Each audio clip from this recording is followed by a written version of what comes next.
Saddle up your horses.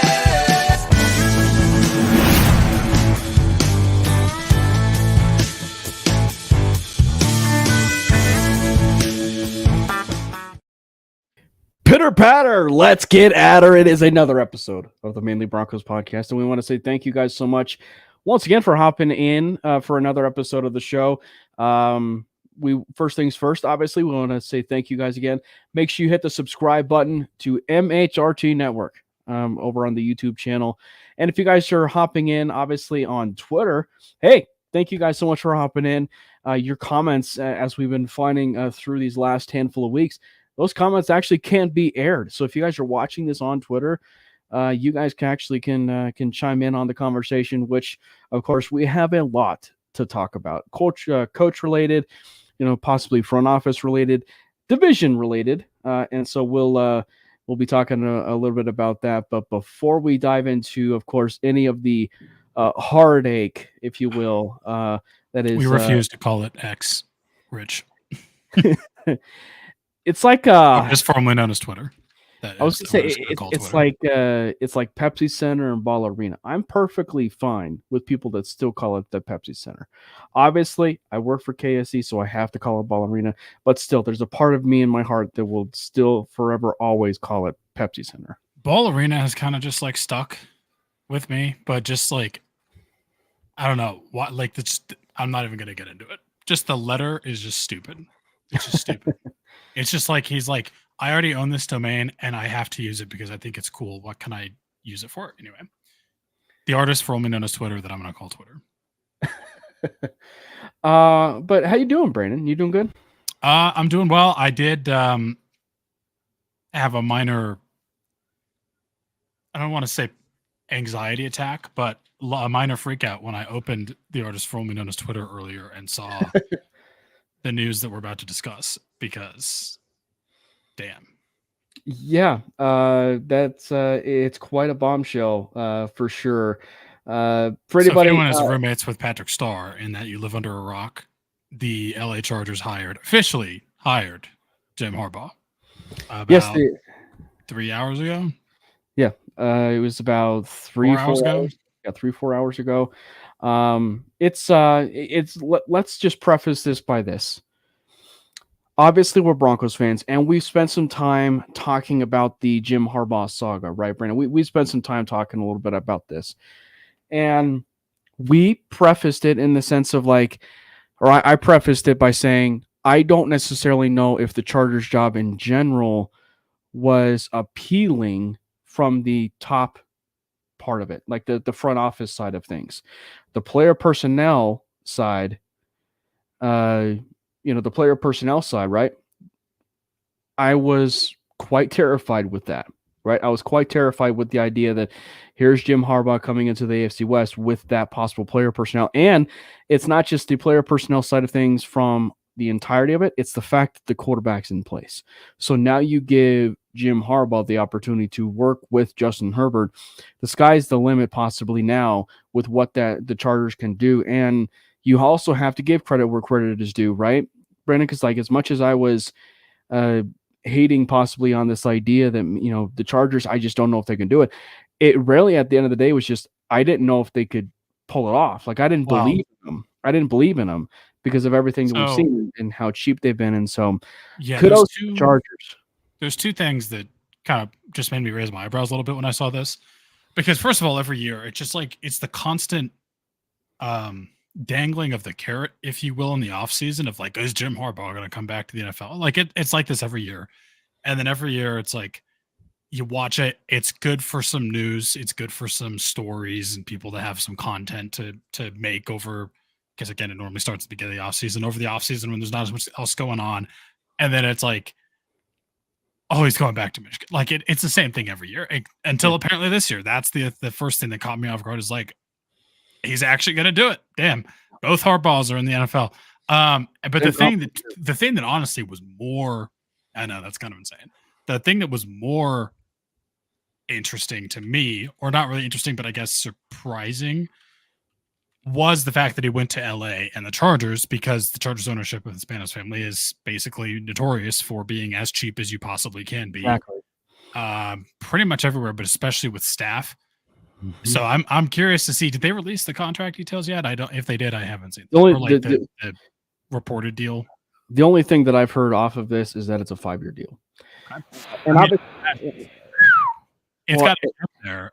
But go ahead. Well, I was going to say, obviously, the biggest one is, and this is something you and I and a few guests that have been on here have speculated. It's like he just won the national championship, and Right. maybe money's not necessarily an object to him, but we also know that last year the possible reported deal that he was maybe seeking with the Broncos, was right. It was possibly upwards of what, maybe like 12 to 15 million a year. Oh yeah, So, as high as you. I mean, exactly. So if he just won the national championship, highest paid coach. it's Well, I don't know certainly if it was. I mean, yes, I'm not saying like it's Yeah. like I don't What's think up, he went to Joey? the NFL for money. What's up, Joey? We're good to see it. Obviously, he didn't come to the NFL for money. Dude has money. He has like all the money he could possibly want. Michigan could probably just give him a blank check. He came to the NFL because I think he's just tired of. I don't know if I would say tired. He wants a What, like Nick like Saban? he just won the no. He just won the national championship. I think he's like he kind of just wants a new challenge. And obviously he's been in the NFL before, but I just think the biggest thing that drew, in my opinion, the biggest thing that drew him, because it probably wasn't money. Again, we haven't seen the contract details, but I'm assuming it wasn't money because the Spanos family doesn't really give out a ton of money, was Justin Herbert. And that scares me because as much as I like to talk trash about the Chargers chargering and every year is the same year with the Chargers, and at the offseason, they're just hyped up to ungodly levels. People put them on a pedestal. They're like, this is the year, this is the year, this is the year. It's been their year for the past 4 years. And then every year something happens. They have the Jaguars game where they choke. They have just a ridiculous amount of injuries. Justin Herbert gets injured. Justin Herbert seemingly has a little bit of a drop-off year, which kind of was a little bit of the case this last year.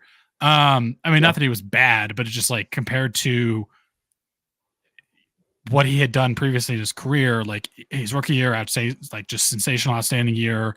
Sophomore year, just like somehow is even better. He kind of has a little bit of a dip in his third year, but he had that injury. And then, I mean, not that he wasn't totally healthy, like 100% this year, but it just kind of like fell off a little bit.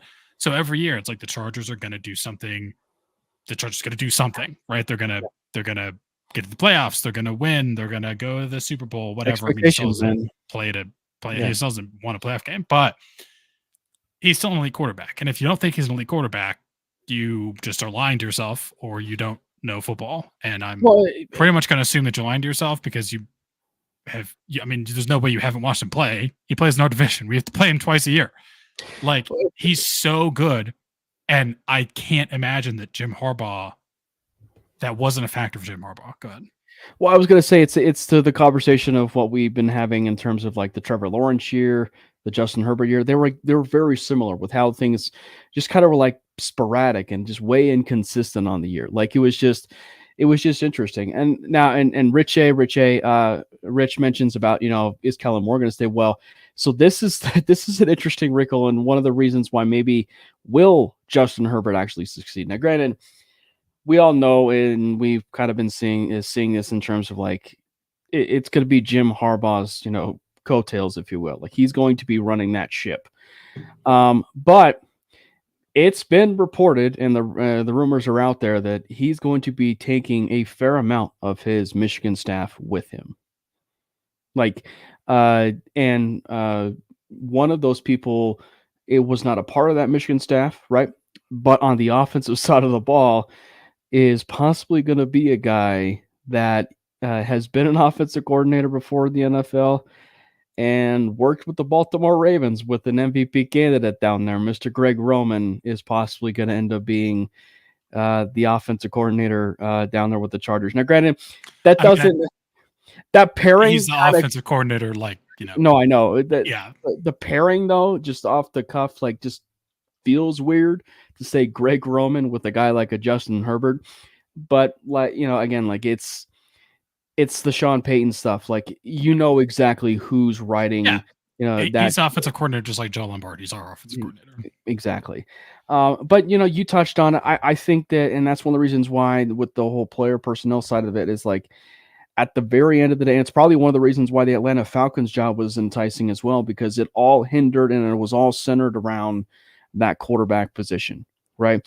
And then of course, the Chargers going to have to make that other big executive decision, which is, hiring that general manager, right? And that general manager is probably going to end up having to go hand in hand, right, with Jim Harbaugh, right? I mean, like they're going to have to be on that same page, the exact same page. He's going to pick his guy, right?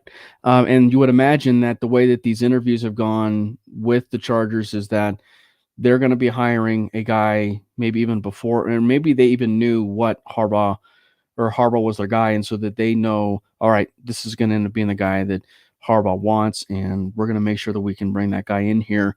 And funny enough, we'll talk a little bit of that in just a little bit. But Tom Telesco, the former general manager, actually left and went to the Raiders. So I think like that's the other side of it too, is that as much as we talked about it from the concerns from the front office side of things, is that this is actually the scariest part of it too, is like now you have the opportunity of not just Jim Harbaugh, but the opportunity to have Harbaugh with his general manager of his choosing, right?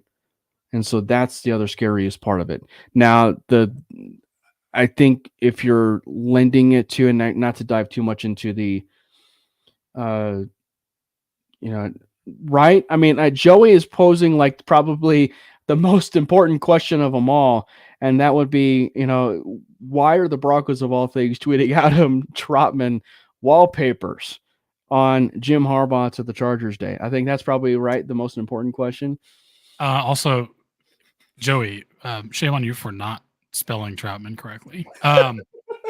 Well, he does have an iPhone. Maybe it auto corrected, to Troffman. To that. Let me see. I can't tell if he might just not be in the chat, and I might get some hate mail at my address from one particular listener for me saying this. But I think it might just be because they wanted to show the fans that there is some kind of semblance of a tight end that exists on this team. Who's really the tight end one? Who's actually done anything? And it's like, oh yeah, we have a tight end. Here's a wallpaper with him on it because like you might want to rep the Broncos, but you're tired of Jerry Jeudy, or he might get traded, or Cortland Sutton might get traded, or like Russell Wilson, who knows? Like we got to give him some kind of offensive player, and they're giving you tight end one because he's tight end one. I mean, to be fair, he did. The bar is not high, but he's tight end one. To be fair, Joey, he did have one moment near the end of the year where he did have some yak. He did have some yards after catch. It wasn't a lot. It certainly wasn't a lot. The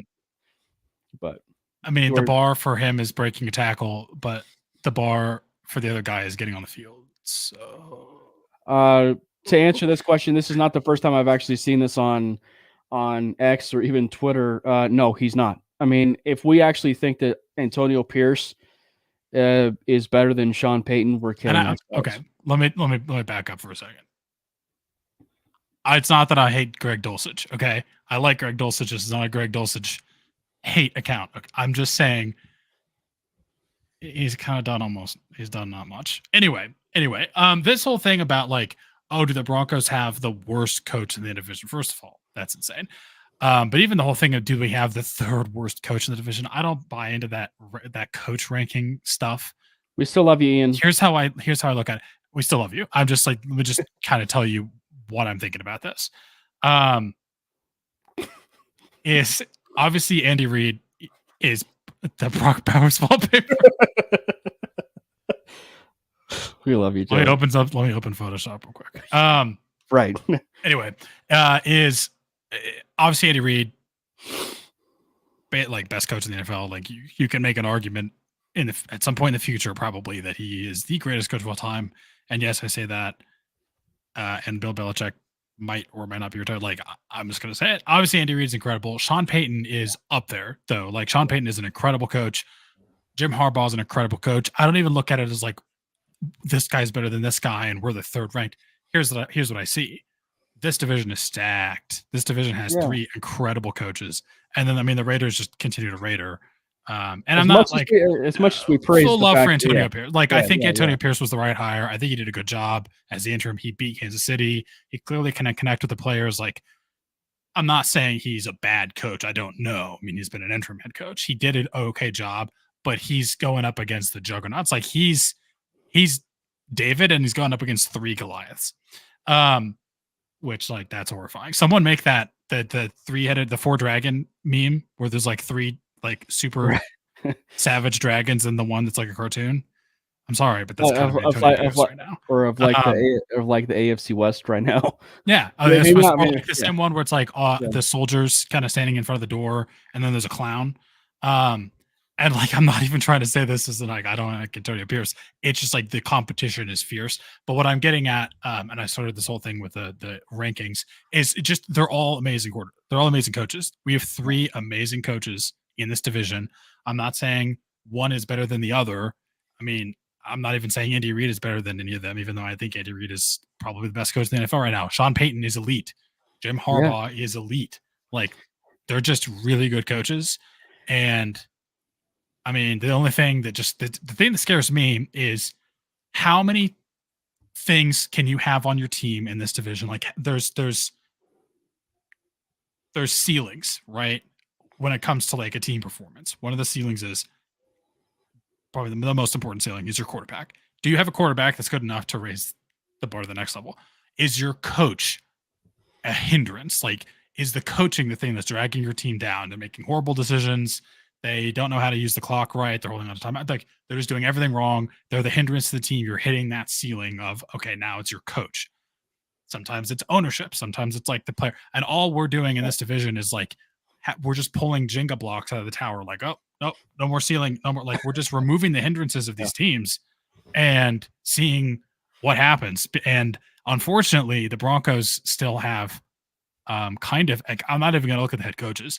The thing that this just screams to me is you have to figure out your quarterback, because that is your last remaining major, huge hindrance that you have to get past. I don't care what you have to do it. I don't care if you have to trade for Justin Fields. If Sean Payton is like, yep, that's my guy, I want Justin Fields, go get Justin Fields. If Sean Payton looks at the 12th pick and is like, you know what, JJ McCarthy, you're 20 years old. I think he might have just turned 21. He actually just really young. Yeah, he's 21. He can drink. He's drinking. Yeah, he's drink now. I love JJ McCarthy.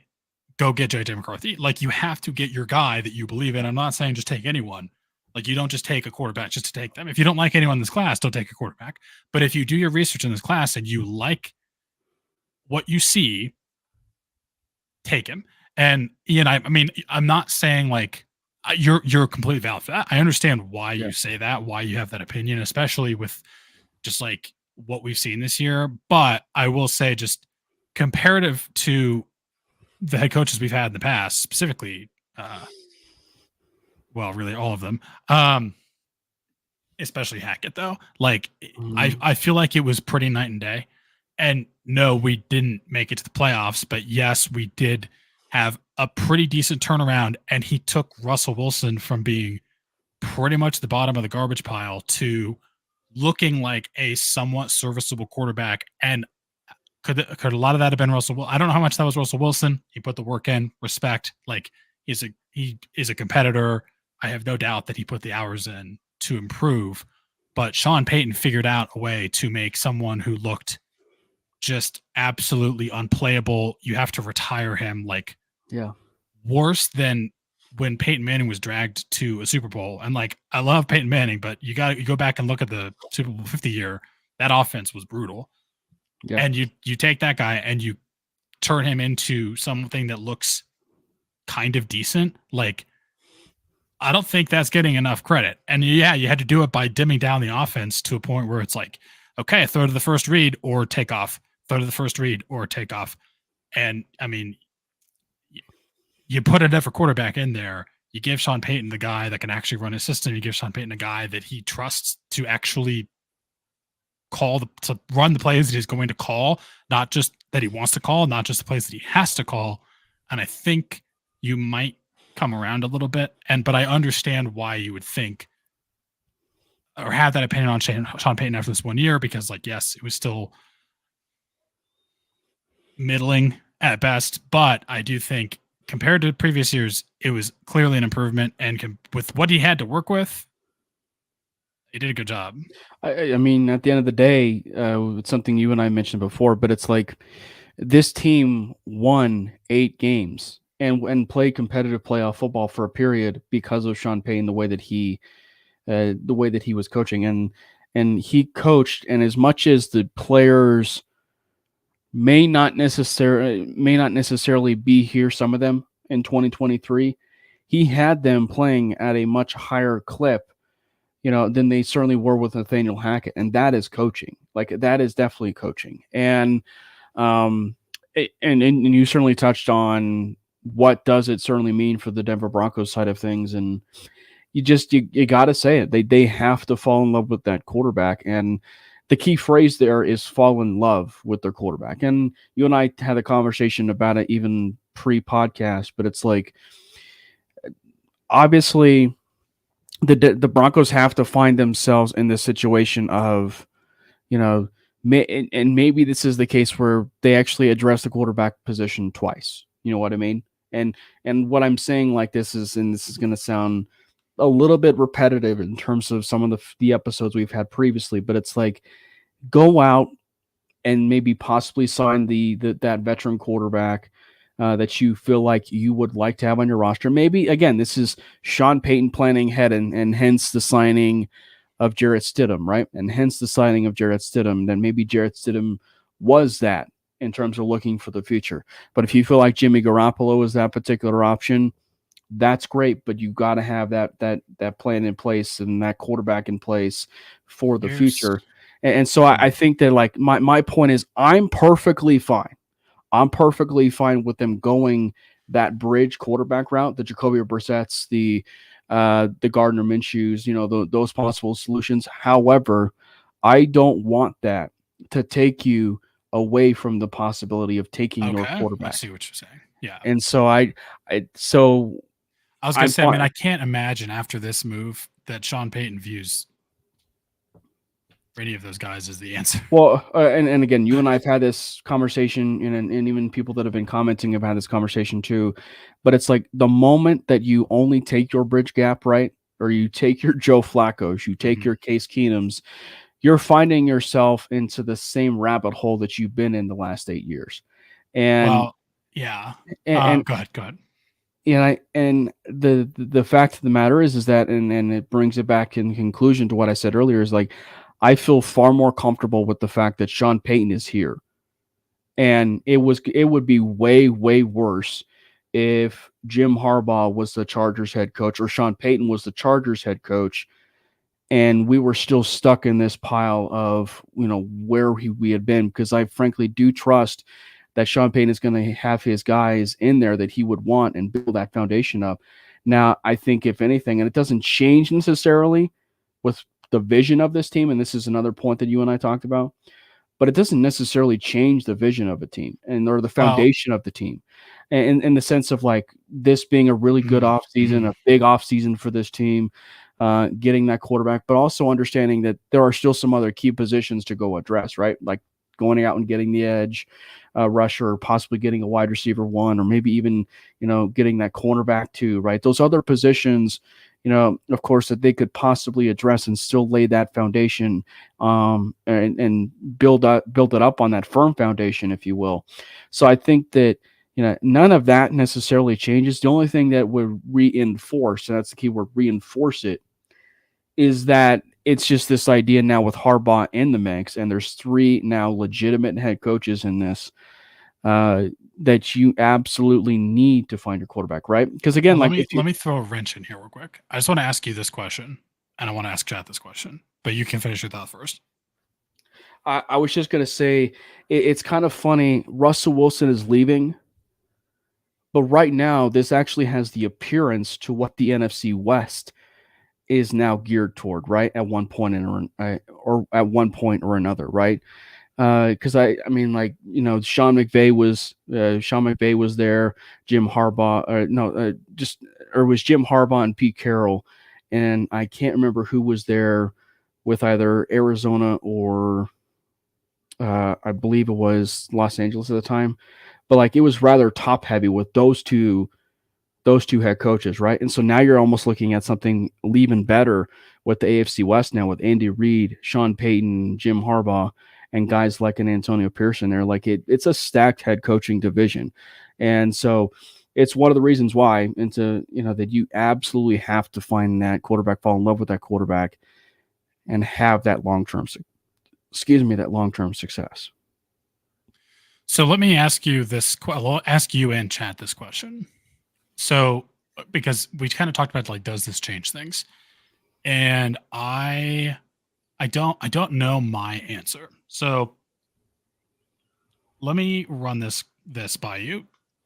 Let's assume, and there's some moves that have kind of been made and things that would maybe suggest that this could happen, that the Broncos were planning on having I don't want to say redshirt year, maybe an off year, maybe like a reset year where they're like, okay, let's move some guys. Let's clear up some cap. Let's get a bridge quarterback, and we're just going to punt on this year. We're going to take the capital we have. We're going to trade down. We're going to get as much capital as we can. We're going to try to build out this roster a little bit more. We're going to maybe eat most of or all of Russell Wilson's contract, the dead cap, this one off season, and just kind of punt. We're going to punt on this year, right? I'm not saying this was going to happen, or even that this was even ever a thought that they had or in the plans. But you look at the news of like that's kind of come up again recently, which is like Cortland Sutton is going to get traded or Jerry Jeudy is going to trade. Like one of them is going to get traded, and you look at like everything with the how are they going to handle Russell Wilson's dead cap, and like, I mean, there's some stuff about he's coming back, but I don't really believe that. There's just been like some kind of tea leaves out there of maybe it's just we're just gonna eat it. We're gonna have a down year, and we're gonna come back with more assets. Obviously, we still have Sean Payton. We're gonna kind of maybe like do a rebuild, but start the rebuild early, and then come in like fill up the cupboard a little bit, then come in and get a quarterback. I think this kind of move, though, might cause them to change that plan a little bit in the sense of, let's say they had done some research on it and they were like, yeah, we like JJ McCarthy, but we don't love him. Or we like this guy in the next class more. I mean, obviously a lot can happen between now and that class, but do you think like if they were going into this, or let's say you were George Payton or Sean Payton, let's give Sean Payton more power because he probably does. And you were going into this season of like, yep, it's a redshirt season. We're going to eat the whole dead cap hit. We're just going to play it safe. We're going to trade down. We're going to get some more assets here. We're going to move some players. We're going to get some more cap space. We're going to be make some smart under the radar moves in free agency. And then, now Jim Harbaugh is coaching the Chargers. Like, does that change your plan? I don't necessarily know if it would change their vision necessarily. I mean, well, it was okay. Maybe not vision. Like, I think our vision is still find a franchise quarterback and win a Super Bowl. But right. I mean, in terms of having, let's say, the off year of we're just going to punt, we're going to eat the whole contract and whatever. Yeah. I will say, though, as far as the dead cap and everything with Russell Wilson's situation like that, I think it was always in the likely scenario that they were going to have it be spread out. Like it was going to be spread out to where it was going to be, this upcoming year in 2024 and then 2025. And then obviously it's at zero in 2026. So I felt like that was always in the cards on that scenario. And so like that part of it, I felt like was always in it. So and even then I feel like even just moving players was still in the cards for this team and acquiring draft capital, because even if you say take the quarterback at, wherever you need to take it as far as, falling in love with that guy, there's still a possibility that you could be trading guys like Jerry Jeudy or Cortland Sutton or whoever still possibly within the roster and maybe getting a mid-level day 2 pick, right? Or an early day 3 pick, maybe even a day 2 pick possibly.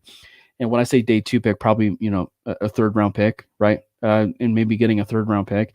So if you can stack draft capital and get that, I don't necessarily, am going to be voting against that. And I think that like the important thing for me is that even though, and this is an important thing as either like a content creator or just anything that's a fan, is that my vision may or may not be the Broncos' vision. And I have to remember that.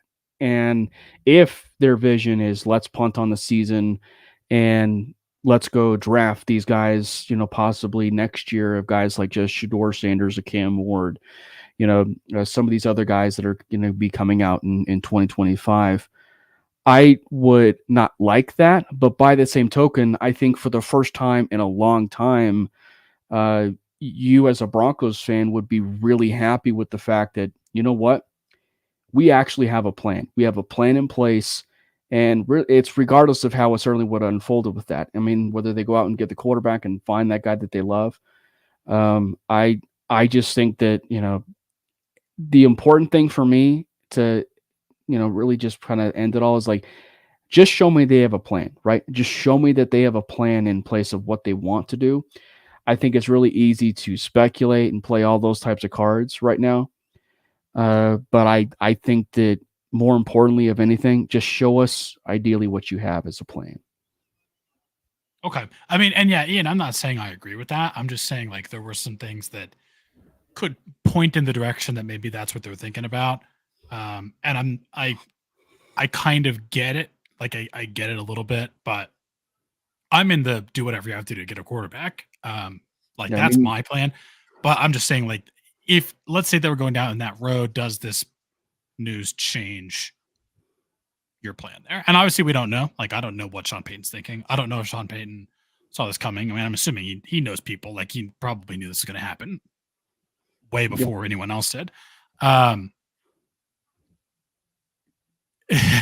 Josh Harbaugh and a head coach, but then bounces Herbert to draft his guy at 5. That would actually be hilarious. Send him to Denver. I'll take him in Denver. That's like it's not going to happen at all. But just cut him. We'll give him monopoly money. That's the dumbest pot. Like they literally could trade him for like 4 firsts. It's not happening. Like they're not, Herbert's the guy. But anyway, no, but no, to your point. It's no. I mean, we kind of discussed a little bit, but that's just like what crossed my mind when I first heard about this, and I was thinking about it already.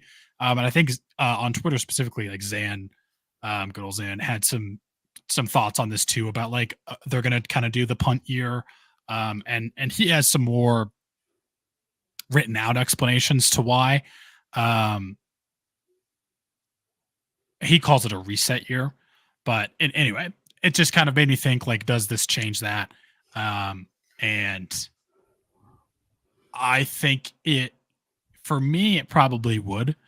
Like I'm just going to move more into the direction of we have to get a quarterback. So again, let's say that I looked at it and I'm like, I like JJ McCarthy. I don't love him, but like, I like him. I think he has good tools. I think he could be the guy. Now I'm going to take him. If he's there at 12, I'm going to take him. Or if I have to trade down, I think I could trade down and take him. That's what I'm going to do. Maybe before it was like, well, I like JJ McCarthy, but I also like, he's not getting to 12, but let's just say I love Joe Alt, right? Yeah. I'm taking Joe Alt. Even though quarterback is obviously the better position, I have this guy at this position that's also a premium position that I have higher, that I believe in more. Even though I like JJ McCarthy, I don't totally believe in him. Maybe I'm taking Joe Alt there. Again, there's no way he falls to 12, but just as an example. Now it's like, yeah, you take JJ McCarthy, or you trade a second round pick. For me right now, it's like, if I call up the Bears and they're like, yeah, we'll give you Justin Fields for a second round pick, I'm going to do all the homework I can on the guys I might be able to take at 12 in terms of quarterback. And if I'm like, you know what? I don't love any of these guys. I'm sending a second to Chicago. It's smart business. Cause I mean, like any smart person will tell you anything that is done in being drastic can really cause your franchise to fail. If anything that happens in desperation, I mean, can very easily destroy your franchise. And I think that when you think about it from the Broncos perspective, I don't know. Maybe what it does is like it doesn't necessarily change maybe our point of view. Maybe that's what you were trying to say. Like it doesn't necessarily change our view as far as falling in love with the Oh, quarterback. absolutely not. No, I was just thinking like if you're the general manager or you're Sean Payton and this is your plan, what do you do? Yeah. But I'm with you. But I think that what it could do is with the signaling of Jim Harbaugh now in the division and the NFL, it could signal to them like, man, we actually maybe need to do a little bit more homework and actually find that guy and fall in love with that guy. So I think that it could reinforce that. Let me ask you this insane question. Let's say that obviously, Jim Harbaugh is going to get whoever he wants a general manager, and it's possible even that Jim Harbaugh is going to have more power than a general manager. And Sean Payton might already have more power than George Payton, and he probably does at this point. But do you foresee that this could lead to a situation where Sean Payton is like, yeah, I have to deal with Andy Reid and Jim Harbaugh now. George and I aren't really, we get along and kind of tolerate him, but I don't really believe in his vision for this roster. I want my own general manager. I don't know, but what I could see happen may not necessarily be on a general manager front. And I know that the news broke out today regarding this as far as another bombshell, but what I could see as far as that maybe like coaching personnel, like the coaching staff, I could see him, in just this, and again, it would be a sign of desperation. I don't see it per se. But I could see him letting go of Vance Joseph and bringing in and be like, you know what? I wanted Vic Fangio to be my defensive coordinator from the very beginning. He's on the market. Jim Harbaugh is officially here as, as the head coach of the Chargers. Let's make it happen. I'll bring you in, Vic. I know. Like immediately go to the Eagles. Or am I insane? I don't think it's been announced, but it does feel like within the tea leaves and everything that has been reading that he really just wants to go home. And it was also Vic's decision. Like it was Vic's decision to leave Miami. So that would tend to believe that he wants to go home. No, I mean the Vic Sean Payton connection was the thing even back before Sean Payton came to Denver. Like way back when he was still in the newsroom on TV. And there was kind of the hint of like, he's thinking about coming back to the NFL. Like there was an article put out, I don't remember who it was, but basically that was saying like on his short list of guys he'd build a staff with is Vic Fangio. Right. And again, that's a sign of desperation a little bit, but if you're going to that's definitely not happening now, but yeah. Right. But it's a sign of desperation. And if you are going to be making a move like that, you'd have to make it as soon as possible. But I'm really curious to see how it all unfolds. I personally think it does. I think it does open up a little bit more the possibility the Broncos are going to be a little bit more aggressive. It possibly feels like for a quarterback. In fact, this is this is actually an underrated part of it in terms of quarterback. Guess who happens to be the team that is behind them in the draft? The Las Vegas Raiders. So the Broncos are not only going to find themselves in a race to get better with the Los Angeles Chargers, possibly, and then, of course, the Kansas City Chiefs, but I would do everything in my power, of course, to make sure that the Las Vegas Raiders don't get their guy, right?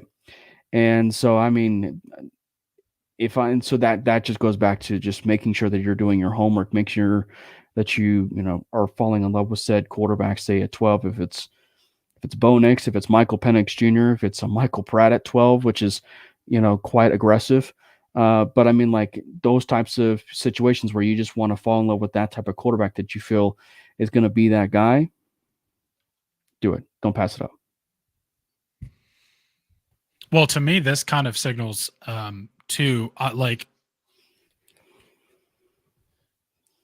does this move the needle for you at all? And I know we talked about this last week. And your answer, I think, was still already yes. But does this move the needle at all for you in terms of what you would give up to move up for a guy? and by a guy, I mean a quarterback. Like, let's say that the offer on the table is, let me pull up the order again here. Let's say the offer on the table is like, you can get up to,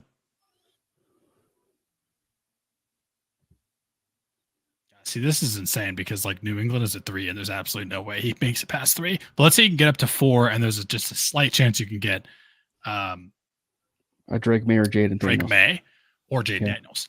And the offer is you have to trade Pat Surtain and Justin Simmons and X amount of capital. Would you do it now? I mean, it's just still it still falls into the love category, right? If you fall in, and it goes into the category of, as aggressive. Here's the thing: is like as aggressive.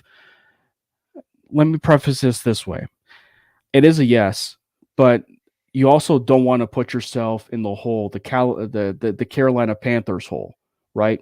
You don't want to put yourself in the Carolina Panthers hole. Well, they dug that hole themselves. 100%. But yeah, I get it.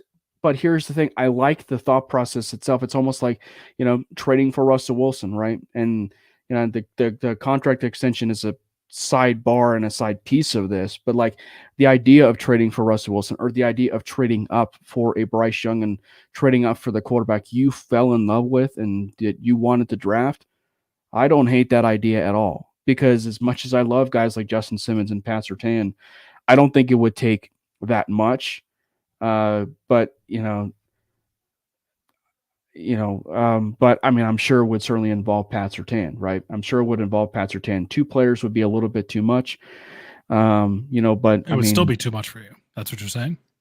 It might be a little bit too rich for me. But what the way I preface it by saying though is, if you fall in love with your quarterback, try and make it the best possible deal you can that will at least get you to 1. So let me just get your take on this, because I've seen this kind of floating around a lot. So there's kind of the whole, I mean, JJ McCarthy is kind of unofficially turned into like, almost just like just kind of like the guy that you debate and talk about and think about as a Denver Bronco. You don't even have to actually break him down anymore. You just say JJ McCarthy and you'll have 250 likes on your tweet, and you'll have 250 comments telling you that you're a fucking idiot. Exactly. Anyway, how you doing, Clayton? What's up, Clayton? Yeah. So the kind of question I want to ask you here is just, or I guess I want to get your thoughts on it and chat's thoughts on it, is I've seen this kind of floated around a lot, and someone specifically, I don't remember who this was, did like one of those quarterback 1, quarterback 2 comparisons where they're like the blind tests where it's like they won't tell you who's who. And I think a bunch of people took quarterback 1 and it was JJ McCarthy and the other one was Josh Allen or something. I think it was a friend of the podcast. It was Patrick Coyote. Oh yeah, I think it was Pat. Or no, quarterback 1 was Josh Allen, quarterback 2 was JJ McCarthy. And they do that comparison. I just want to know like where I guess you come down in this, and the thought process behind it is basically like you never know, like you don't know what a guy's going to turn out to be. If you like him, take him. If he has that, if he's like shown that he can do it at the college level, take him, right? The only thing that just gives me pause is, especially when you're doing the Josh Allen comparison, because that seems to be the most popular comparison kind of going around right now. And I think a lot of it has to do with people are still in that revisionist history of like, oh, the Broncos should have taken Josh Allen in 5. And that's been like years and years and years ago. Although I will say, to be fair, looking back on it, it is kind of funny that we had the top 5 pick in a great quarterback class, or a perceived great quarterback class. And our starting quarterback at the time was Case Keenum, and we didn't take the quarterback. Anyway, my thought process with this, or my like immediate reaction, is just, I don't think that's the kind of comparison that is fair. Like Josh Allen is an elite athlete. I'm sorry, but JJ McCarthy just isn't.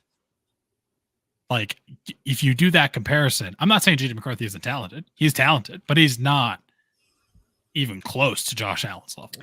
I think it's, I don't know if I don't necessarily know if Pat was doing a comparison. No, and it's not just Like- Pat. Like that just made me think of it. But I've seen that comparison of like, oh, if look at what Josh Allen did in college, like just stats, which is kind of funny. Yeah. But I think everybody and their mother, at least at this point, would do that trade, especially with the way that Josh Allen is and the way that he is right now. I mean, especially the revisionist history. So I think we would definitely try anything you can to even trade for a guy like a Josh Allen or even a Justin Herbert. oh Frankly, no, sorry. I guess I mean more like just that's their reasoning for JJ. Okay, yeah. Go ahead. I was commenting for Ian, but okay. Yeah. Sorry, I didn't see that. I think in the next 2 years, I would literally give them my firstborn. Right. I feel like for JJ though, this is the weird one. Why we're like, I think what Pat was trying to do was not compare the player, but compare the patience, if you will. And I don't know necessarily if I would say compare it to a Josh Allen. What I possibly could see is a patience, maybe not say the extended length of, said leash for a guy like, say a Jordan Love, but the patience that have been given to a guy like a Jordan Love, versus a guy like a JJ McCarthy, I feel like is a little bit more accurate. For something like if you're going to be comparing something like that. And I feel like that's an absolute window that you can be able to still take advantage of, which is one of the reasons why, when you and I had this conversation actually last week about possibly like what it means for the Broncos, and it was centered 100% around the quarterback. I think that like, that's why it's so funny and why I brought it up, Brandon, because the Broncos have, if they wanted to, a few successful routes they could go, for their quarterback. The Baker Mayfield discussion, I'm not saying go after Baker, but, you go out and, you get a, that type of player that's not going to take you out of the discussion for taking a quarterback, or you take the Jordan Love route, which is not, taking necessarily your quarterback and starting them right away, but taking your quarterback, developing them, having the patience, and, letting him become that guy in like year two, which is possibly like my conversation for like a JJ McCarthy. And then you got a guy like a CJ Stroud, right? They didn't necessarily trade up for him, but he was a top 2 pick and a guy that they fell in love with. And it's like, wow, we are going to absolutely take this guy. We are falling in love with this guy. And so much so that, we're actually still even going to be coming back into the top 5 and get another player. But like, so that's why I have this conversation, because I feel like JJ McCarthy is a player that if you do give him the right enough of patience and development, which, I mean, development is a word that I think you'll hear probably Brandon and I say numerous times. We said it quite a bit last offseason and even during the season. But like, development is a key word here in terms of the quarterback position, JJ McCarthy and Sean Payton. Finding that kind of chemistry immediately with a quarterback, is going to be absolutely bananas and good for the Broncos, because that kind of situation is good for him. It's good for all parties involved, because it means that they are doing everything they can to make sure and ensure that he's going to be the quarterback that they need going forward, because he is the future. And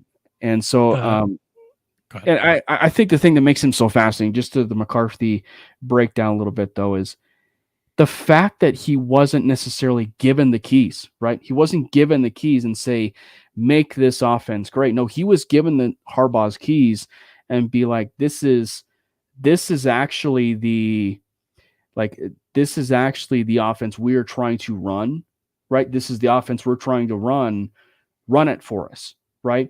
And so there were some opportunities where they actually did need to go make a play, and he did. That's the whole reason why Michigan was so good in 2023 when they won the national championship, right?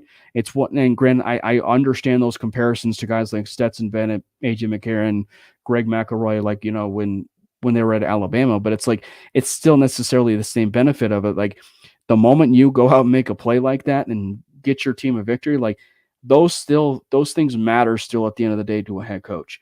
And so, but if you're making sure that on those plays you are making NFL caliber throws, which it's pretty obvious, even though it's inconsistent at times, possibly maybe with tape. JJ McCarthy has got an electric arm.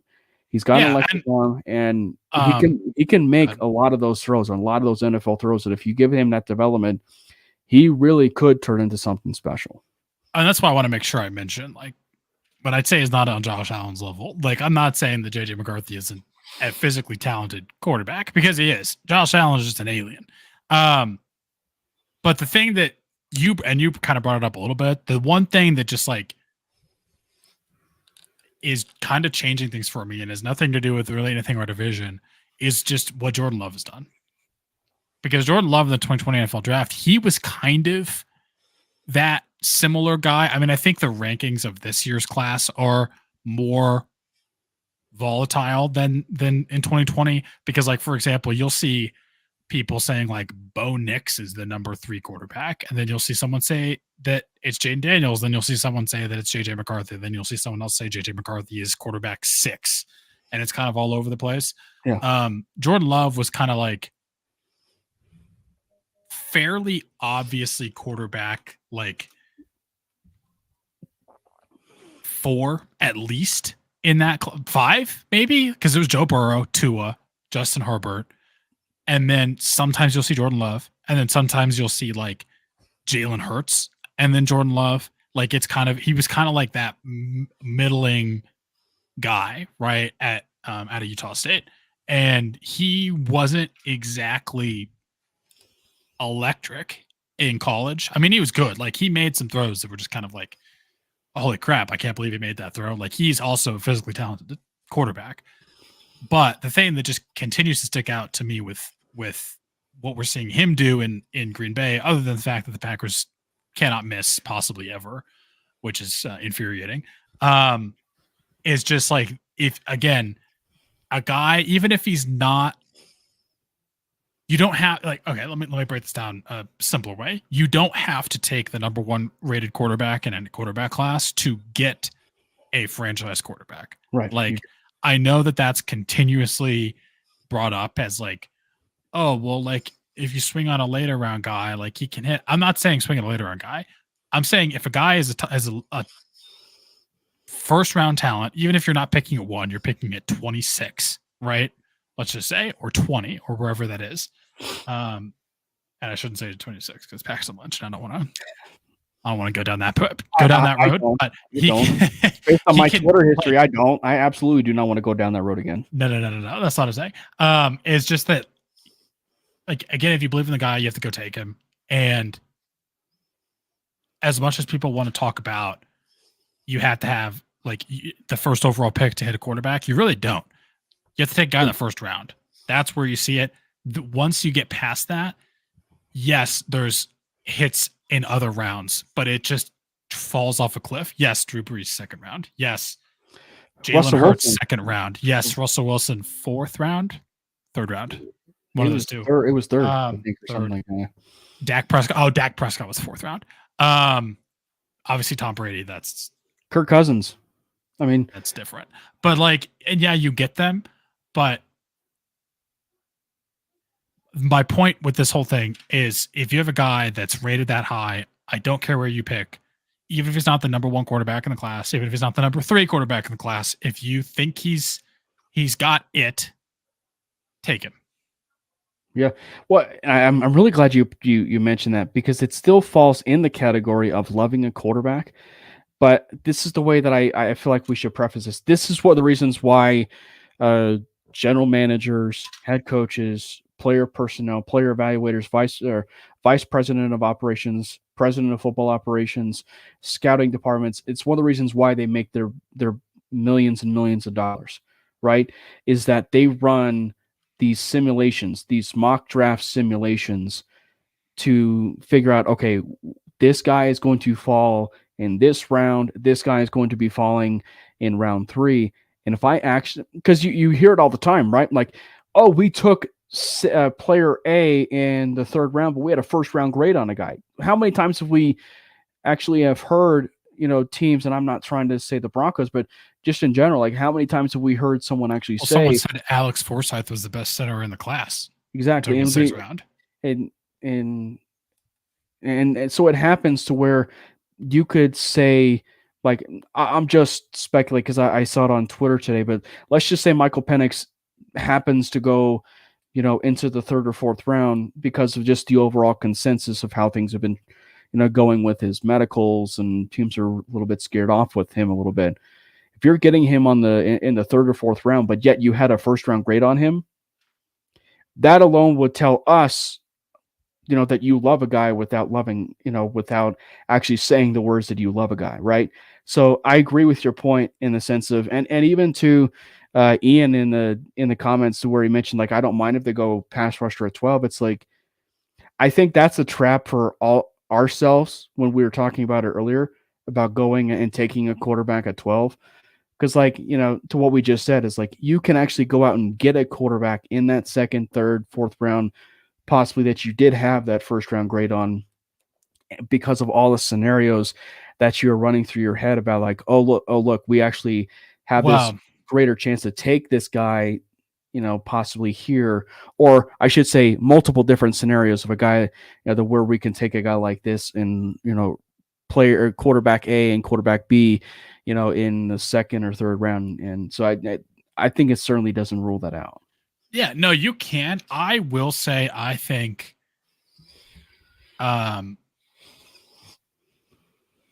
if you're looking at, like, at quarterback specifically, is the position where I go, if you have a first round grade on him, you take him in the first round. I don't even care if you can get him in the third round, your first round grade on him. You get him in the second round, your first round grade on him. Your first round grade on him, and you're in the first round, you can take him. You take him for that fifth year option. Yeah, and we've seen time and time again that the road to success at some point or at some level in the NFL, I'm not saying this is the only way you could do it, but you have a cheap quarterback and a team that you invested in around him.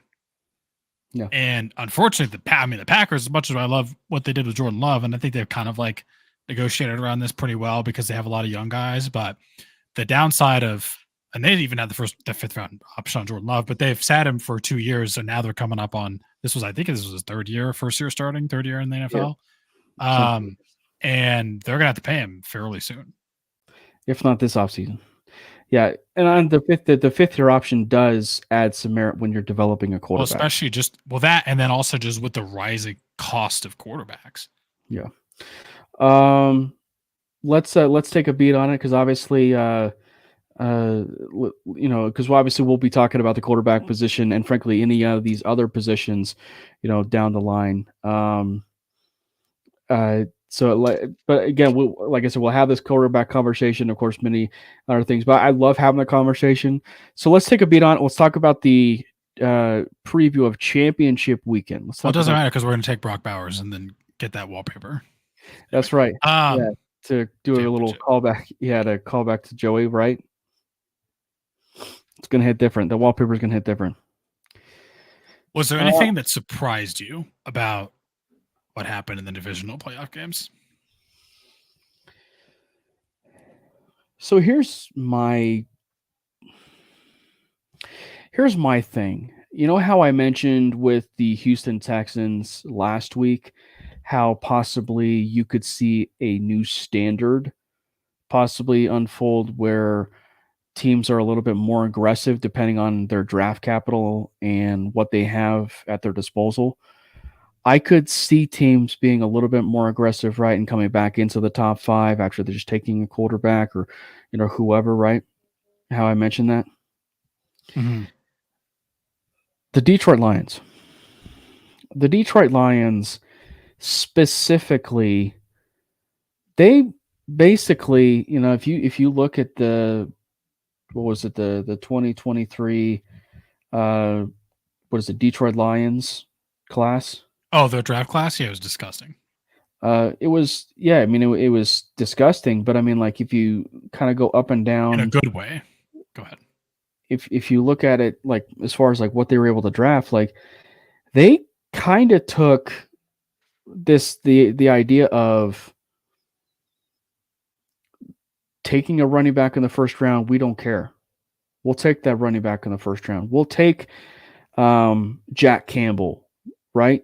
We'll take Jack Campbell, with our first round pick, or you know what, we'll have this pick over in round 2 of Sam Laporta, right? Like, so I think that in particular, when I'm saying the first round, like this idea of taking a running back in the first round, or reaching possibly for a position like that, I can actually see teams maybe go the Detroit Lions route a little bit and saying, you know what, screw the whole position value of taking a running back in the 3rd, 4th, 5th round, as logical still as that is, right? Because I mean, we know the success story still, of guys coming into the league as rookies. Philip Lindsay as a rookie for 1,000 yards that he was able to have like right off the cuff. Keaton Mitchell with Baltimore as an undrafted free agent. As an undrafted free agent, as a current one. And Elijah Mitchell was another one too that went right into San Francisco and was really successful with San Francisco. But I mean, like, I think you might actually see some teams maybe value, and I don't necessarily think it's going to be this class specifically, but going forward, like I could see them being a little bit more aggressive and taking the whole position value away, right? And just being, you know what, if he is the best player and the best player of, no matter what and where he is, let's just take him. Well, I mean, one of the things you can do when you look at the Lions class, and you can obviously do this every year with pretty much every class, but if you swap around their picks, let's say they took Brian Branch in the first round, and then they took Jahmyr Gibbs in the second round, like, it's what we had the conversation. You look at the big picture, and it's like, I mean, that's an A++++ draft. But sometimes some people will look at it like, oh, you took a running back first round, like that's stupid. And now what? I mean, I think the biggest thing with that I take away from the Lions draft class is if you believe in a guy, take him. Right. Yeah. Don't draft for need. Draft if you like the guy. And I think that's kind of what I was saying. And it doesn't, right. And I think you're getting there. Like, obviously they have David Montgomery, who had an incredible year for them still. And then they're like, no, this Jahmyr Gibbs guy from Alabama is incredibly explosive. Right. I want him. Sam Laporta had basically probably the best rookie tight end season ever. When I drafted him in fantasy, on multiple teams. Brian Branch is just a freak defensive back that should have gone way higher than he did, but he slipped. It's literally just like, don't draft for need. Like the Detroit Lions are the poster child for don't draft for need. Just draft for talent and draft the guys you like. So that's why, again, I'm going back all in on if you like J.J. McCarthy, take him. If you like Brock Bowers, take him. Right. Don't draft just because, well, we need a quarterback. Don't take a quarterback because you need a quarterback. Take the quarterback because you like it. Don't take a tackle because you need a tackle. If the 4th rated tackle is on the board at number 12 and you have a 2nd round grade on him, but you have your tight end 1 is there on Brock Bowers, take Brock Bowers. Yeah.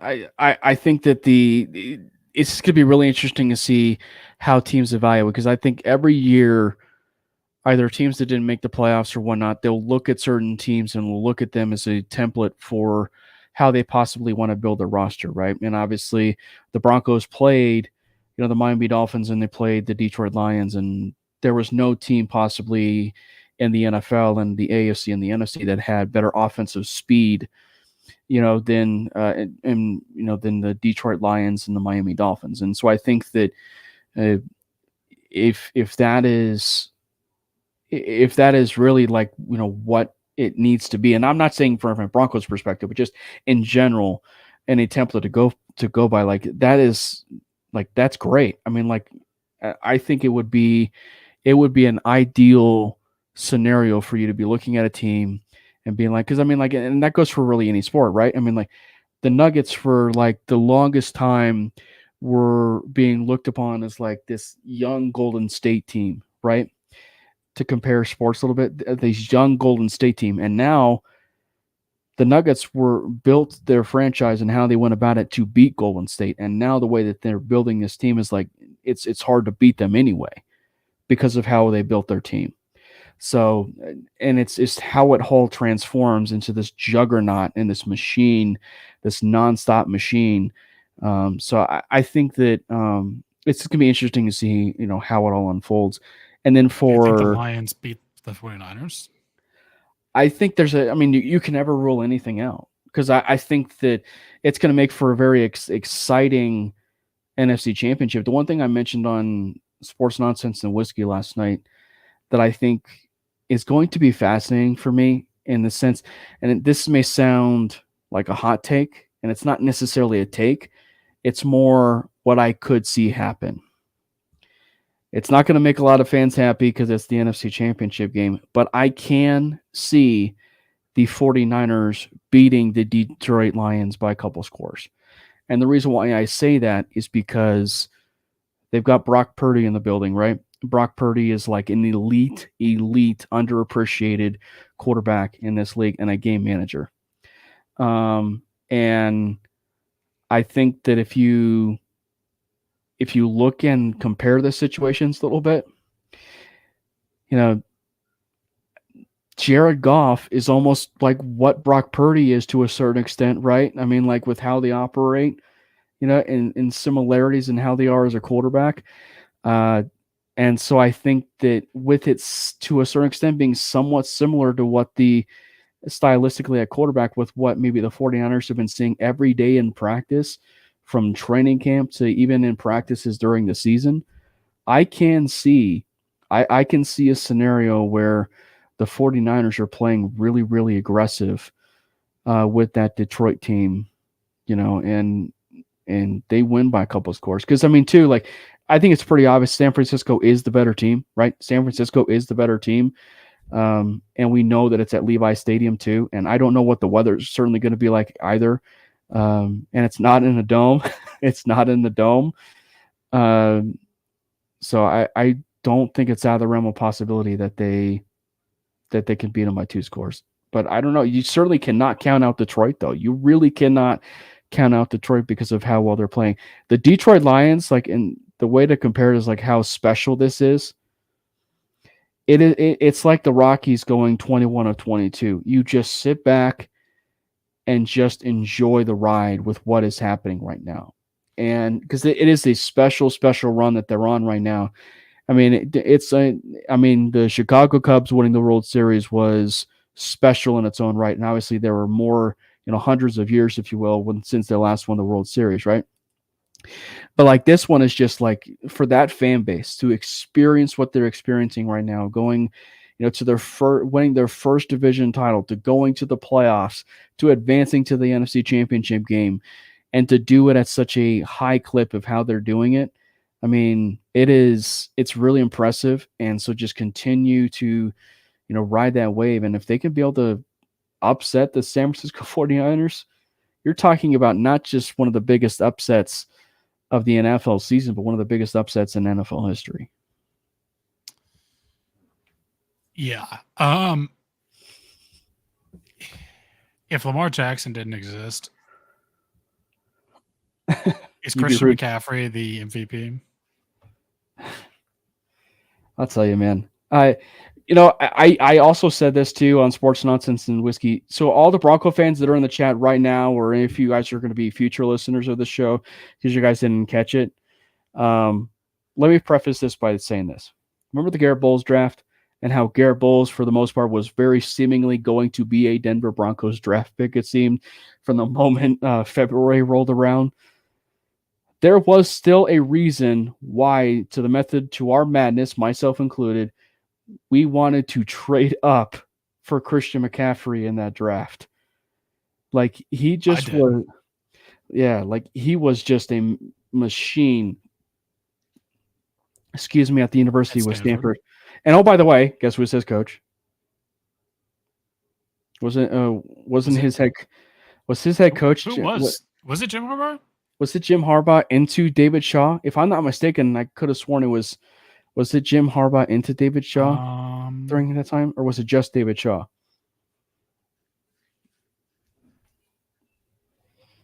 I don't know, but let's find out. I mean, for you, Juan, I mean, yeah, I think it felt impossible, but like, I guess there was a reason for our madness as far as why we wanted to do it, because he was such a unique player. He was an all-purpose machine, and the game that just will always stick in my memory. One, because it was the Iowa Hawkeyes, and two, Christian McCaffrey was just unreal. Obviously, that year he should have probably won the Heisman. He had just all-purpose yards all across the board. It was only David Shaw. It was only David Shaw. Yeah. But like that Iowa game was just unreal. If there was ever a moment where the voters could have waited to vote for a Heisman Trophy, like that easily could have been Christian McCaffrey's Heisman at that moment, because that was one of the best collegiate performances I've ever seen. I mean, again, Josie Jewell, if you're listening to this, I'm sorry for talking about this. He put Josie Jewell in a poster in that game. Like, he was a special, special talent and has been a special, special talent. And frankly, the thing that even makes this even more impressive to me, Brandon, going to the 49ers again, it goes to show you how well run of an offense Kyle Shanahan truly has it being run right now. And it also, to a certain extent, maybe go to what the Detroit Lions are doing, where, and I should, just to 49ers though, to positionless players. And there is no better offense for you to be successful in being a positionless player than the San Francisco 49ers. George Kittle, he definitely is a physical tight end and a blocking tight end, but you can line him up out wide and possibly be a wide receiver on the outside or in the slot, right? Christian McCaffrey is the exact same way. People were wondering, does he get wide receiver money? Does he get running back money? And Deebo Samuel is the exact same way. Like, Deebo Samuel's the exact same way. And Brandon Ayuk has a lot of, variety and diversity to his game. So it's absolutely crazy to me, that Christian McCaffrey, with that trade from Carolina, thank you, Carolina, for doing doing a positive, if you will, and sending him to a place where he will probably forever be a 49er from here on out.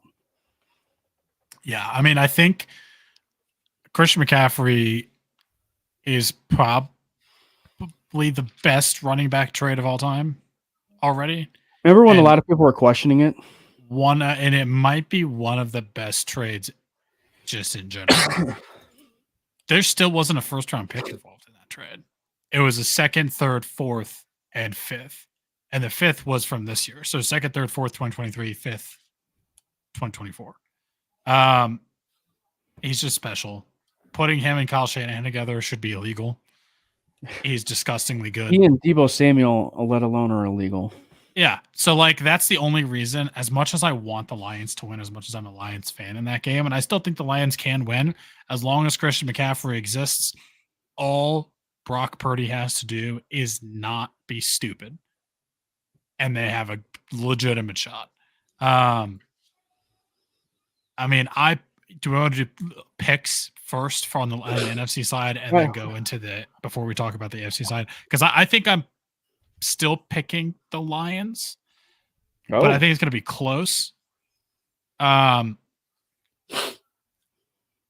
You're speaking because, the 49ers, because Deebo didn't practice. You're speaking to Bawana Beast, John's heart right there, picking the Lions over the 49ers. I mean, I think it depends on if Deebo Samuel plays. He was a participant on the side, it looks like, which is a positive sign. He didn't, but he didn't officially practice. I mean, I just think the Lions. He was limited, I think. I think the Lions are more well-rounded. I think Jared Goff is a better. I don't know than Brock Purdy is. I don't know if it's But Christian well-rounded. McCaffrey exists. I don't know if it's well-rounded. It's just that Detroit's just humming. Well, the reason I say well-rounded, I think overall 49ers might have more talent. And I don't dislike Brock Purdy. I just don't think he's amazing. I think he's great in that system. I just think Jared Goff is playing better football right now. And I could be wrong. I mean, Brock Purdy's had some great games. I just think when you're comparing rosters, and they both have great rosters, and the 49ers have a great roster, but you put the quarterback in the equation, and I think I have to give it to the Lions. And even though they have Christian McCaffrey on the 49ers side, I mean, Jahmyr Gibbs and David Montgomery as a tandem are probably as close as you can get to Christian McCaffrey, but you use two people, which just shows how ridiculous Christian McCaffrey is. Right. But they're probably as close as you can get as a backfield to what the 49ers have. And the Lions' run defense has kind of gotten good again. Yeah. Because it was really good at the beginning of the year, then it kind of just like fell off a cliff, and then now it's good again. Yeah, and I don't know if he's going to be getting a head coaching gig, but Aaron Glenn, man, we talked to a little bit. I mean, he has been getting I meant head coaching gigs, but I meant like if there is a guy that is a head coaching candidate within a year or two, it should be Aaron Glenn. I mean, with the he was work mentioned last cycle, with the work that he been interviewed with Denver, maybe not this last cycle, but he interviewed a couple years ago, if I'm not mistaken. But he the way he played and coached in the Rams game to the game against the Buccaneers, it's just been flawless. His red zone defense has just been lights out. It's been just you're talking about a defense that has been stifling its opponents in the red zone. It's almost like if you were to do a carbon copy of what Vic Fangio's red zone defenses have been in Denver, when he was here, or even at Giro Evero, which has been their calling card, like that's exactly what you're seeing. I'm not saying stylistically, but I'm just saying like the tough, hard-nosed red zone defense that the Lions have and not allowing any scores. That's exactly what you're seeing with Aaron Glenn. Like it's really beautiful to watch. And, frankly, it's not talked nearly enough, I would say. And so I think that for Glenn, he's going to be getting head coaching interviews, and I wouldn't even be surprised at all if you're going to be doing a matchup within this game. It's obviously, you got to be able to put points up on the board. For the 49ers, they got to be able to score points, and they got to be able to score points in the red area. And if they're able to do that, it will be a long day for the Detroit Lions, because that is, because this is going to be the best opponent that they've ever played all season. And if they're able to do that, the 49ers are going to be able to do that, it will be a little bit of a long day for the Lions, because the Lions have been running quite hot in terms of not allowing, the red zone opportunities. It seems like teams are getting red zone opportunities. They're just not coming away with anything. Yeah, I mean, if any team can figure that out in the red zone, I think it's going to be the 49ers, but it'll be a good game. I'm still picking the Lions, but I just think it's close. Like maybe a field goal swing. The other thing that I will say about this, I don't want to take it out of his mindset, but I will tell you, going for it on fourth down a little bit too often, say against the 49ers, will bite you in the what harder than you can ever imagine against the San Francisco 49ers. Mm-hmm. Because they will make you pay on that short field if you're not careful. And if Campbell does that, and I mean he succeeds, he looks like a genius. But I mean, with it being the 49ers, that will put them at such a higher advantage of scoring those points and putting points up on the board that you'll be digging yourself a much bigger hole going forward within that game. Yeah. I mean, who are you picking? Did you pick the 49ers? I hate to say it, but I'm going off of the NFL script right now. I'm going off of the NFL script, and I'm going with the Baltimore Ravens, and I'm going with the San Francisco 49ers. Oh, we didn't even get into the AFC side yet. You want to go go into the AFC game? Go Ravens. Ravens flock. Where you at? Maybe let's preface. Hold on. I gotta go change my. I'm gonna change my Twitter banner picture. Maybe we should preface this by saying I really wanted 2 straight weekends of just pure enjoyment, no rooting interest, and just sadly, I have to root for the Baltimore Ravens again. And I think that this has another possibility of being 2 scores again. But I think we're also at the point now where, a lot like Tom Brady, you cannot deny the greatness that is number 15. And as much as yes, I can. Watch me. As much as things have he wasn't that good this year. He wasn't. No, he wasn't. I'm not trying to say that he's still had a very, very great year. He really hasn't. But I think that when push came to shove and he needed to make a play and make the throw or throws for his team, he went out and did it. And I think the other kudos that needs to be handed out are some of those wide receivers, right? Some of those wide receivers. Marquez Valdes-Scantling was finally catching the ball.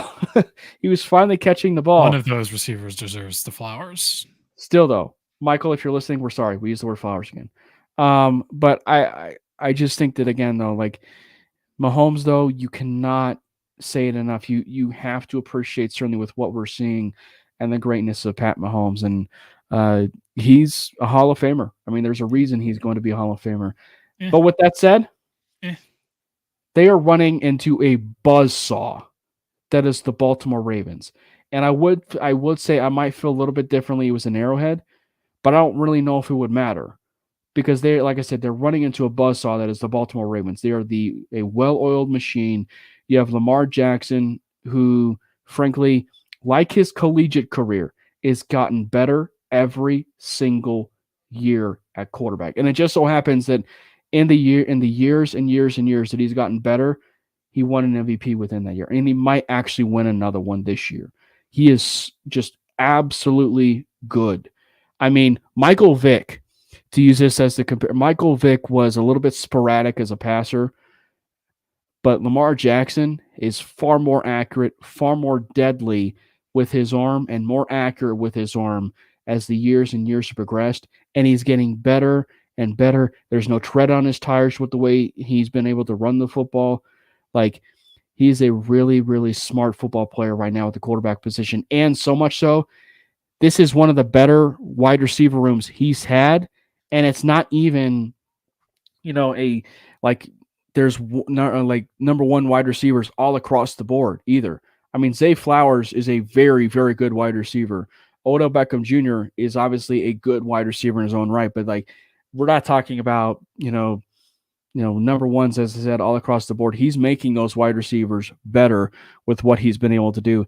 And kudos to Todd Monken, man. Coming from the University of Georgia, like the pairing and the marriage of both of those those two have just been chef's kiss, man. Like it's beautiful. And I know you're going to appreciate this, Brandon, but this Captain America reference, but it's like if you were to put Stetson Bennett, the pre Chris Evans form into the super soldier, right? The super soldier serum.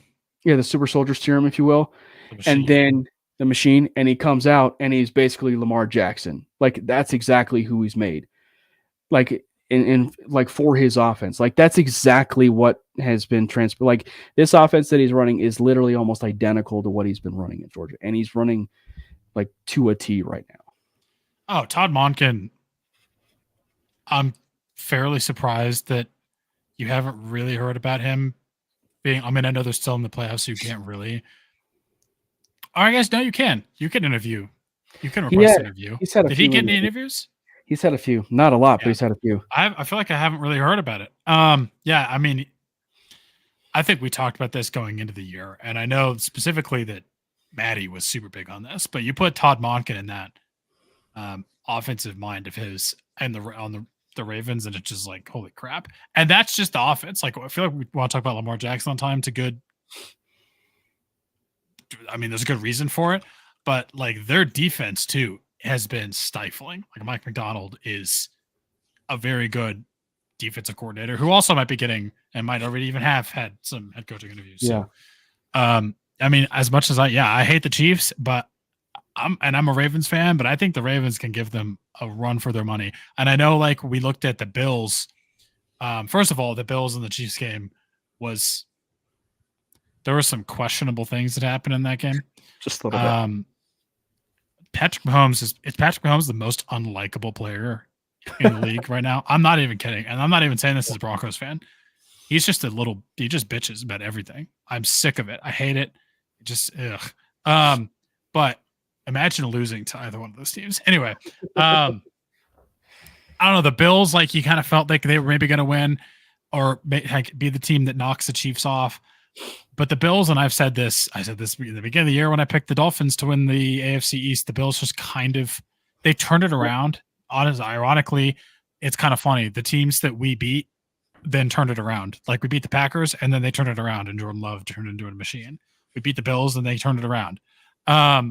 But they didn't really turn it all the way around. I think the Ravens could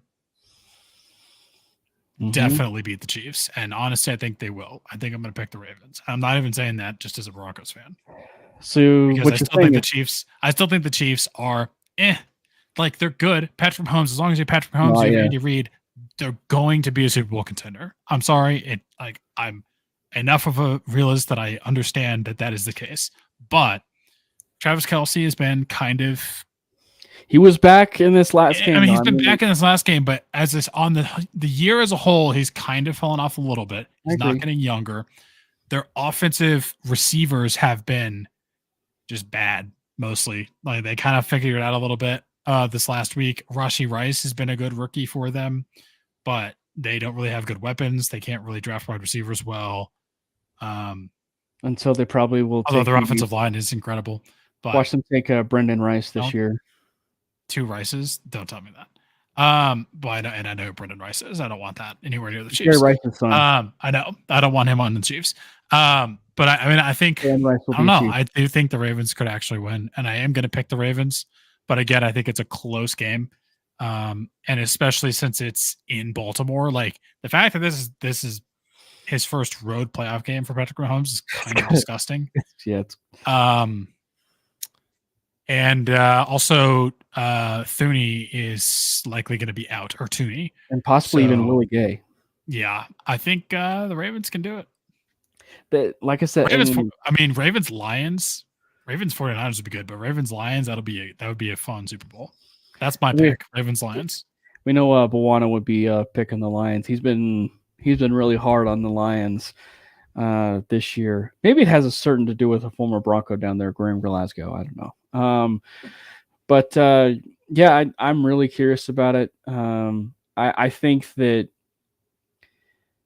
Willie Gay thing, like, I hate to say it again, but like, I think there's a chance that it could be a blowout. I do. Or not a blowout, but I think it could be 2 scores. And the reason why I say it is, you mentioned the injuries.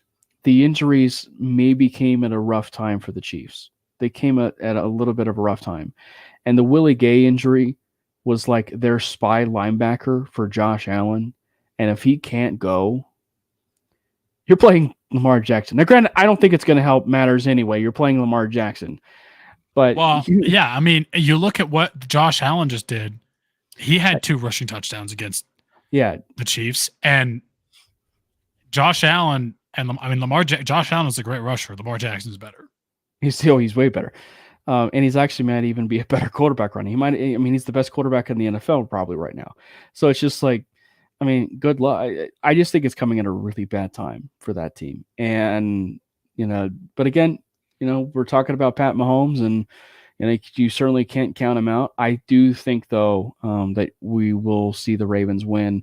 And as I said, if it was an Arrowhead, I might be thinking something a little bit differently. But I probably still would give it to the Baltimore Ravens.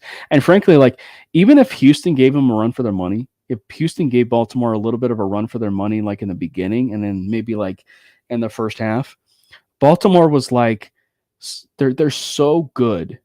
They're like so good to where it's like, you know what? We're just going to turn on. We're just going to turn it on. Like, and that's what I felt like the Ravens did. Like I'm not saying that they were doing this, but it like had the like appearance to where it's like they were just messing with the Texans the whole playoff They're game. playing with their food. As much as I love CJ Stroud and he's legit and he's going to be a problem for a decade, Lamar Jackson handed him his welcome to the NFL game. Right, in the second half, because it was like the second half hit, and it was like, all right, we're good. Yeah, I was watching. I don't remember what I was doing. I wasn't watching the game, but it was like 10-10. And then, I was ice skating. And then it was 10-10 when I looked at the score, and it's like, oh, it's a close game. And then I finished, and it's like, I opened my phone again, 10-34. Yeah, holy shit. I had to laugh. The over-under was 43.5 points, and the final ended up being 34-10. because of the late field goal. What's up, Carter? Absolutely. Yes. Yes, anyone but the Chiefs. Anybody but the Chiefs. But I will say, I just think I legitimately think the Ravens actually just win. Yeah.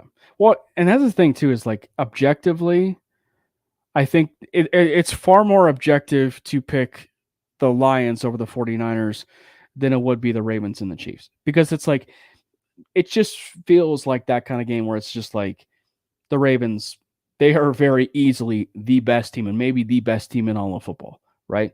And actually, I would like a 49ers and Ravens Super Bowl because this will be the second time that they meet, Braden. And we know what the first time happened when the 49ers played the Ravens this year.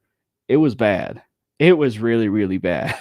And so if that happens, it could be a much more different result, but not just that, it actually could be a really, really good Super Bowl at that. That was also the game where Brock Purdy threw 4 interceptions. Mm-hmm. And it's a neutral site, if you will, with it being a Super Bowl. So dude. That'd be interesting. That's why I want Ravens Lions. I think Ravens Lions will be more fun. As far as coaching carousel news, as we touched on it earlier, Jim Harbaugh is going to the Los Angeles Chargers, meaning the Chargers now have their job filled up. Brian Callahan, the son of Bill Callahan, the one who decided to single-handedly wreck the Nebraska Cornhuskers franchise for a period of time, was hired by the Titans, and that would leave, who's the Commanders, right? The Commanders, the Falcons, and the Panthers, right? Openings? Yeah, openings, right? Am I forgetting one?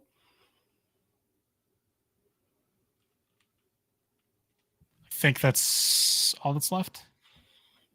And then Bill Belichick had a second interview with the Falcons. Yeah. So yeah, you're right. Those are the ones left. What's your initial take on the Brian Callahan to Tennessee? I don't know if it's an upgrade. I just feel like as we're talking about desperation for like a quarterback, teams that are so desperate. Oh, the Seahawks. Did you say the Seahawks? Oh, yeah. Seahawks are still open. Yeah. Yeah, Seahawks. Yeah, I don't know if it's an upgrade. Go ahead. Teams that are desperate like that, or at least it felt desperate. Like, did you hear the report that came out? No. Like, so it came out that Brian Callahan was very well regarded in head coaching circles and cycles this year, that the Tennessee Titans just wanted to make sure they pounced and hired their guy.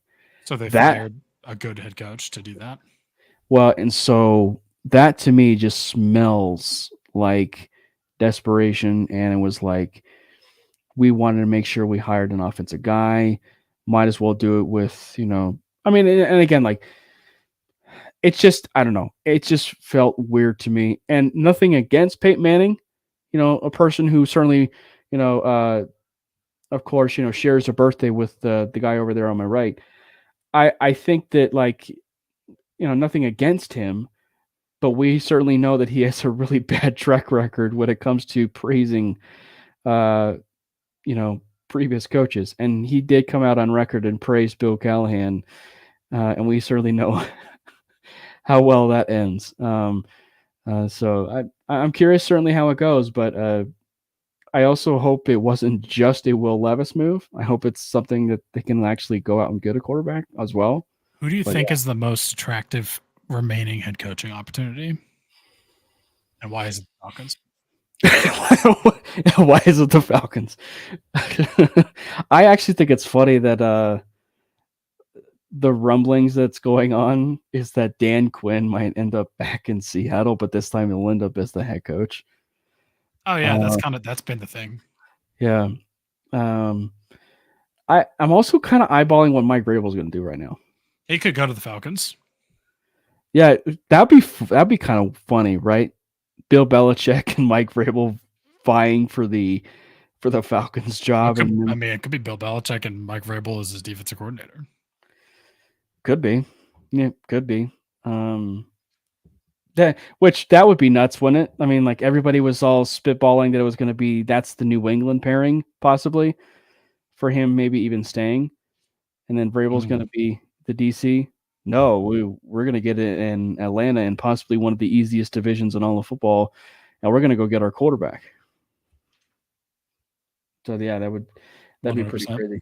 Yeah. I mean, I do think the worst by far is the Panthers. I don't know what's going to happen there. Yeah, I don't know why anyone would want that job. The Commanders, I think, is fascinating just because of the new ownership. I think that changes things, and also having a really high pick because they have the number 2 overall pick. I think that makes it better. They also have a lot of cap space. Like I think the Commanders have gone from like, especially under Snyder, they were like kind of just like the joke. Like they were kind of the who wants to work there. I think that's actually a decently attractive job. I don't think the Panthers. I don't know who would want that. I think Ben Johnson goes to the Commanders. I will say I think Ben Johnson with the Commanders with those weapons, and they draft Drake May. Oh, go ahead. Yeah, and then I do think Belichick is the guy. I think Belichick is the guy for the Falcons. And I don't know. Let's say Seahawks is Dan Quinn. Let's say Commanders is Johnson. Falcons is Belichick. Who the hell do the Panthers hire? They're going to hire someone in-house. I'm joking. The reason why I say that is they might have to. But the reason why I say that is because did you see how crappy they handled that whole general manager search? At least in my opinion. No. Well, like they interviewed so many candidates, and again, I'm not trying to knock on the idea that if you hire the best candidate, you hire the best candidate, but they exhausted so many candidates. And especially the reputation that Dave Tepper has right now. If it was me, I would have preferred to have someone on the outside come in and possibly be my general manager because it's a new voice. It's a new, voice of thought, if you will, for that franchise. And no, he went out and he hired an in-house guy that they did interview. They did interview him for the general manager position, but no, he got the job. This guy named Dan Morgan got the job. He used to be on the Seahawks. Yeah, I don't know. It screams. We've been using this term, here and there with the Colorado Rockies, right? With Dan O'Dowd possibly and Jeff Bridich, like at that point in time, like this whole puppet idea. It just screams like that Dan Morgan's just a puppet for Tepper. Is the whole reason why I say that. Yeah, I mean, Dave Tepper is just a horrible owner. What if they hire Mike Vrabel? That'd be funny. If you're Mike Vrabel, would you rather be a head coach again and probably make more money in Carolina? Or would you rather be the defensive coordinator for Bill Belichick in the Falcons? Because I know what I would pick. And it's I would rather be the defensive coordinator under Bill Belichick, which funny enough, remember when we said that it would not Vrabel is actually not a member of the coaching tree, but he played for him. That counts. So that would count. Like the moment he would be his defensive coordinator, he would be officially falling under. Bill Belichick's like, no, I need to have someone that's technically in my coaching tree that was somewhat successful as a head coach. Right. But no, I mean, I would much rather prefer to be a defensive coordinator under Bill Belichick and then be like, okay, I'll just sit out a year. I feel bad. I feel simultaneously bad and okay for whoever gets the Panthers job, because bad because just that's a horrible organization. Good luck. Good because the only way they can convince anyone to take that job is they're going to have to pay them a lot of money. Yeah, because I mean, certainly I wouldn't be turning down millions and millions of dollars for. I'm available. I'll do it. Yeah, exactly. You're going to fire me anyway. Who cares? Right, exactly. Thank you guys so much for hopping in with another episode of the Manely Broncos podcast. To everybody that was in the chat, this was an amazing conversation talking about Jim Harbaugh and him being hired by the Los Angeles Chargers and how it affects the Denver Broncos, the AFC West.